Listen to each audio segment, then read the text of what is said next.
samay kàddu di sant yàlla suñu borom bi ñu may ñu fekkee bés bu màgg bi di bésu fàttaliku ak bésu ñaanal soxna Adama Diop bi nga xam ni moo ñu dajale tey fayal ñu ko yeesal yërmandeem ci moom ndax dañu nekk ci weeru yërmande ak jéggal rawatina ci njeexitilam bi ñu nekk muy tamit weeru sargal suñuy jigéen ndax ki ñu fi dajale tey dajale fii ak suñu ay kilifa armée dajale fii ak suñu kilifa diine dajale fii ak suñuy kilifa aada dajale ñu fii ak suñuy mbokk dajale fii ak suñuy xarit di fesal suñu mbégte lool ndax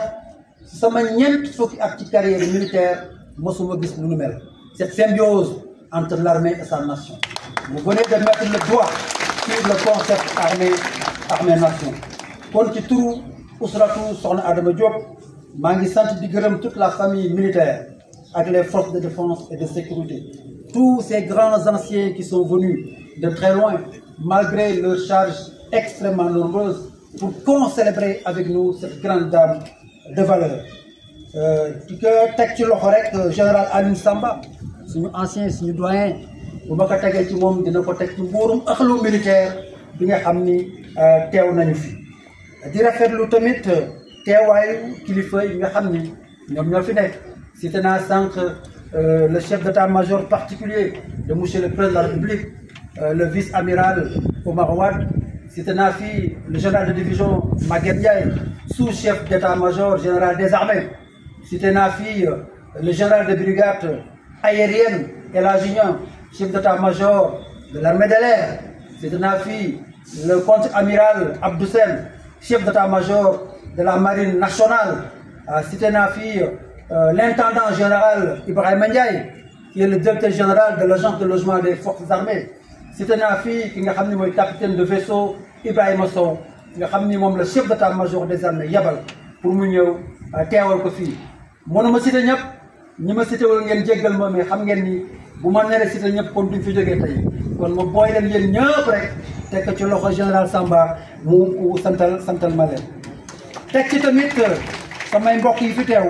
bu ma ko tegee ci loxo El Hadji Omar Gueye yaakaar naa ni njabootu Ibrahima Gueye dinañ ci jot njabootu Soukeyna Anne dinañ ci jot njabootu famille Babou Seye Gueye moo tegee ci loxo Ablaye Ndiaye yaakaar naa ni ñoom ñëpp tamit dinañ ci jot samay xarit ak mes promotionnaires de l'ENOA ils sont ici présents teg ko ci loxo colonel Antoine Coré Abdoul Ba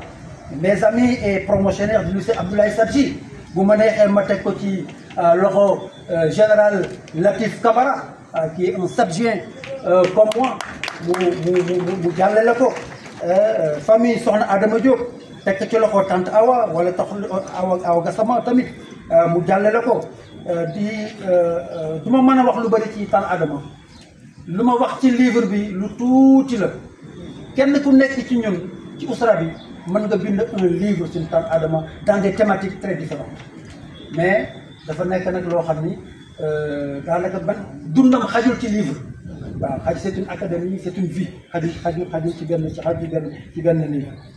fu may terminer mooy tante Adama dafa nekkoon koo xam ni elle incarnait l'humanité elle incarnait l'élégance sous toutes ses formes ba ñu laajee shaa'ir bi maanaam poète bi dina ko lan mooy élégance yaakaar naa ni imam Moustapha Niang bi nga xam ne moo représenté tous nos voyages privés la communauté du Hajj ici présente ak ñi mu àndal ñëpp yaakaar naa ne bu ñu ko laajee shaa'ir bi lan la waxoon man na ma gàgganti bu ma juumee poète bi dafa ne l'élégance al jamalul washi al ibtisam mu ne la beauté du visage c'est le sourire mu ne al jamalul anq al fikr mu ne la beauté de l'esprit c'est la pensée c'est la réflexion al jamalul qalb al hubb mu ne la beauté du cœur c'est l'amour mu ne al jamalul ilm al ishtirak la beauté de la science c'est le partage avoir une science qu'on ne partage pas ne sert à rien al jamalul hayat al ihtiraf wal imtinan mu ne la beauté de la vie c'est la gratitude et la reconnaissance c'est ça qui nous réunit ici aujourd'hui donc restons élégants avec soxna Adama Diop et demeurons reconnaissants de l'immensité de son œuvre. Yen tamit, vous avez été élégant en acceptant de venir répondre à notre appel et à notre invitation. Je vous remercie de votre aimable attention. Nous sommes réunis ce matin en ce haut lieu chargé d'histoire et de symboles qu'est le Centre culturel Maurice Gueye de Rufisque pour assister à la cérémonie de présentation et de dédicace du livre intitulé Sokhna Adama Diop, une vie au service de l'éducation et de l'humanité du général Mamadou Gueye, délégué général au pèlerinage au lieu saint de l'islam, paru à l'édition Gandal Afrique. En effet, pour ceux qui ne l'ont pas connu, Sokhna Adama Diop fut une éducatrice polyvalente de l'enseignement du Saint-Coran, de la littérature arabe et des sciences religieuses. Elle a fondé l'école arabe Tafsir Djibril Diop de Gendel 3 et l'école franco-arabe Tafsir Djibril Diop de Nimzat, où elle a eu à former des milliers d'élèves venus un peu partout de Rufisque et de sa banlieue. Mais par le biais de ses anciens élèves,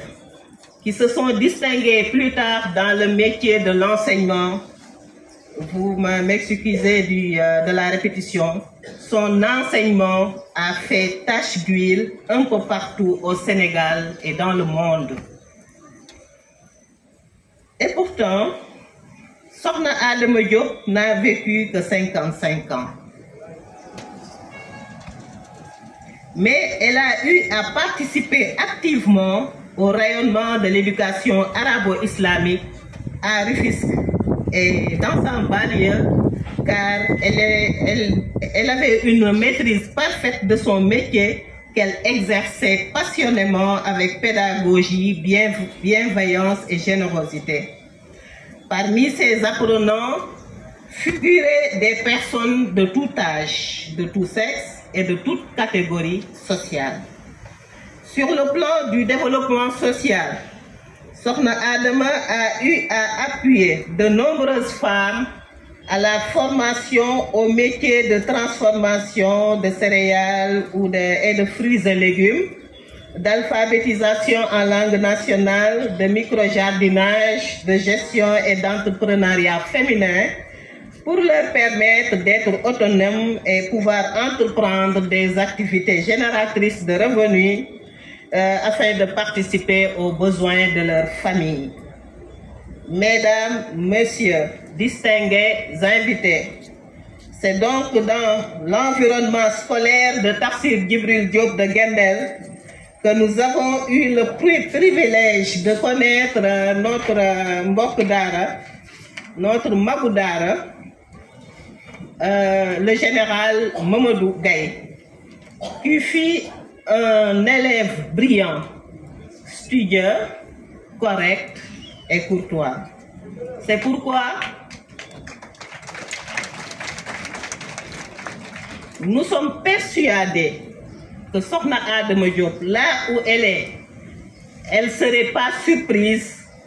de la situation et de la posture actuelle qu'occupe son ancien élève. Mon général, l'apparition de ce livre biographique que vous avez écrit avec beaucoup de plaisir a impressionné plus d'un et a suscité beaucoup d'interrogations sur la nature des relations